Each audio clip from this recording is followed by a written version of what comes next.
Hi guys, welcome back to my channel, and I know it's been a while since I've uploaded a new video on my YouTube channel. So, ngayon, ang gagawin ko is, well, I've recently cut my hair short. Ayan. Kasi New Year and, di ba, maraming nagpapa-new look sa New Year. So, since, di ba, nagpaputol na ako ng hair, why not itodo na natin and color my hair using the Lise. Yun kasi yung pag-pronounce niya. Kasi before, ang pag-pronounce ko sa kanya is Lise. But it pronounced as Lise Creamy Bubble Color. And I got the shade Milk Tea Brown.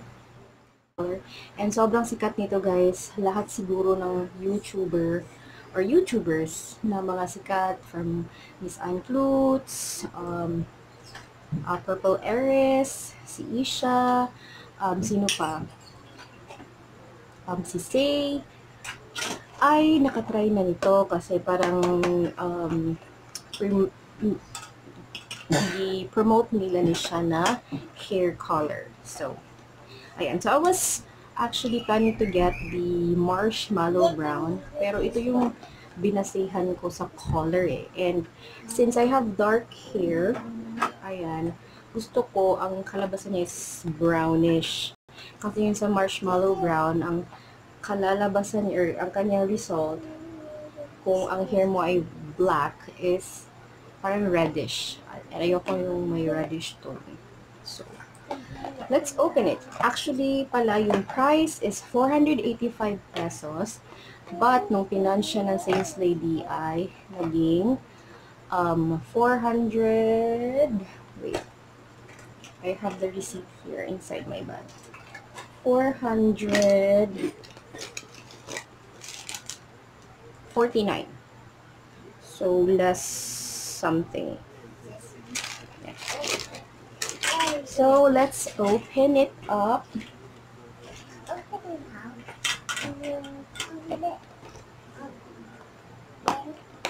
Nakasili ko siya.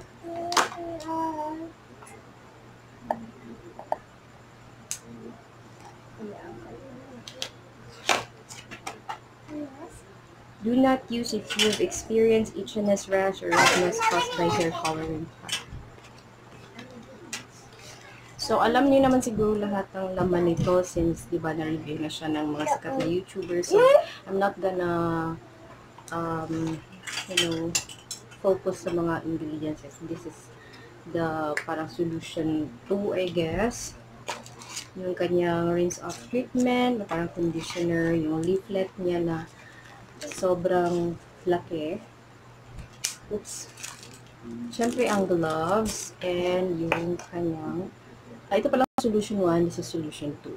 So, ayan. So, I'm just gonna mix this and I'll be right back.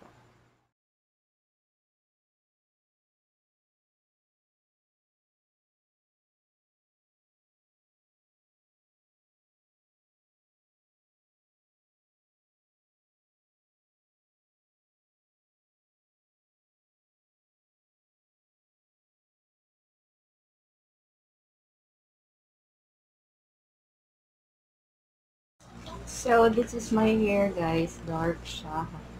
Ayan, may konting color pa na natira. Naiwan, pero yeah, it's black. So, let's start. So, here, na-mix ko na siya.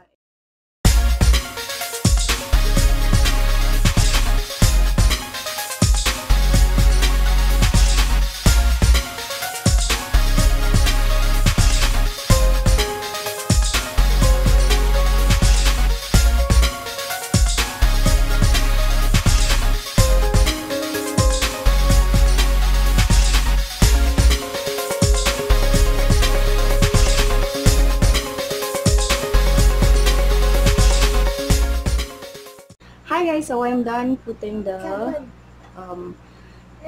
color, the hair bubbles sa aking hair, and I'm just going to wait 30 minutes and we will see the results later. So I'll see you guys.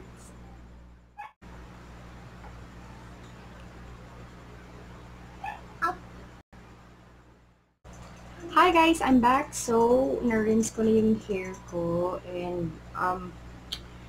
hindi ko pa masyado makita ang color kasi madilim na, 'di ba? And wala akong masyadong magandang lighting and basa pa rin ang hair ko. So, I'm going to let it dry muna and I'll show you guys kung anong result. So, see you guys later.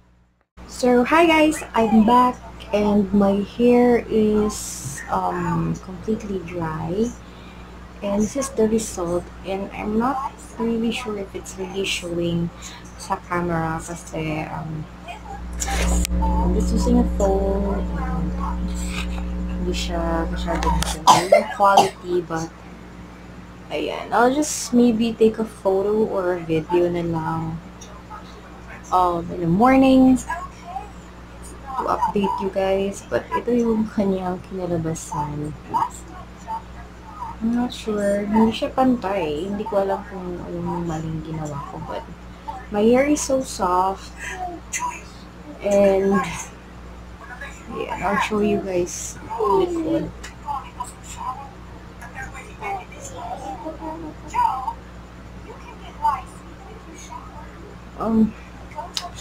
Hindi ko talaga makita yung result niya. Black pa rin siya.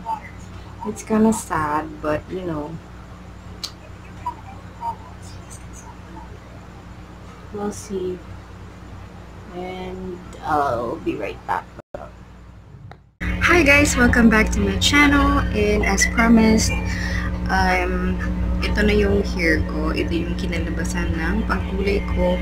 And the shade of milk tea brown. Ayan, kasi nung pag-film ko kagabi is madilim. So this is how it looks like sa natural lighting. So, hindi masyadong pantay ang kulay, but I like the result. Ayan. Nagustuhan ko naman siya. So, if you guys have the same color as mine or same skin tone, bagay sa inyo ang milk tea brown. But still, magdidepende pa rin ito sa kulay ng yung buhok and kung gaano madaling kumapit yung pangkulay sa hair nyo. So, it really depends sa tao. So, again guys, yun lang. Just a quick result lang sa hair. Ayan. And thank you so much for watching. I'll see you guys on my next one. Bye!